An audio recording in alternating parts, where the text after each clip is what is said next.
ಪಂಚನಾಮೆ ವೇಳೆ ತಪ್ಪಿಸಿಕೊಳ್ಳಲು ಯತ್ನಿಸಿದ ಫೋಕ್ಸೋ ಪ್ರಕರಣದ ಆರೋಪಿ ಕಾಲಿಗೆ ಪೊಲೀಸರು ಗುಂಡು ಹಾರಿಸಿ ಸೆರೆ.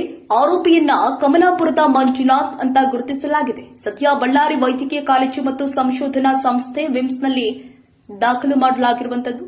ಆರೋಪಿ ಮಂಜುನಾಥ್ ಇತ್ತೀಚೆಗೆ 5 ವರ್ಷದ ಬಾಲಕಿ ಮೇಲೆ ಅತ್ಯಾಚಾರವೆಸಗಿ ತಲೆಮರೆಸಿಕೊಂಡಿದ್ದ. ಬುಧವಾರ ರಾತ್ರಿ ಆತನನ್ನ ತೋರಣಗಲ್ಲಿನಲ್ಲಿ ಬಂಧಿಸಲಾಗಿತ್ತು. ಇಂದು ಮುಂಜಾನೆ ಆತನನ್ನು ಪಂಚನಾಮೆ ಕರೆದೊಯ್ಯಲಾಗಿದೆ.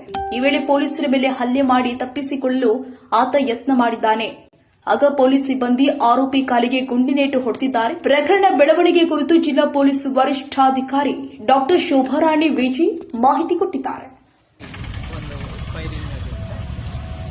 ಈಗ ರಘುಪತಿ ಅವರು ಅಂಡರ್ ಟ್ರೀಟ್ಮೆಂಟ್ ಅಲ್ಲಿ ಇದ್ದಾರೆ, ಮತ್ತೆ ಆರೋಪಿಯು ಸಹ ಚಿಕಿತ್ಸೆ ಪಡಿತಾರೆ. ಯಾವ ರೀತಿ ಬಲ್ಲಗಾಲಿಗೆ ಎಲ್ಲಿ ಮೇಡಮ್ ಮಾಜಲ್ಪುರ ತೋರಣಗಲ್ಲಲ್ಲಿ ಮಾಜಲ್ಪುರ. ಆರೋಪಿ ಹಿನ್ನೆಲೆ ಏನು? ಆರೋಪಿ ಹಿನ್ನೆಲೆ ತುಂಬ ಹೆಚ್ಚಿನ ಡೀಟೇಲ್ ತಿಳ್ಕೊಳ್ಬೇಕು. ಆದರೆ ಮಂಜುನಾಥ್ ಮದುವೆ ಆಗಿದೆ, ಅವರಿಗೆ ಮಗು ಇದೆ, 1 ವರ್ಷದ ಮಗು ಇದೆ ಅಂತ ತಿಳಿದು ಬಂದಿದೆ.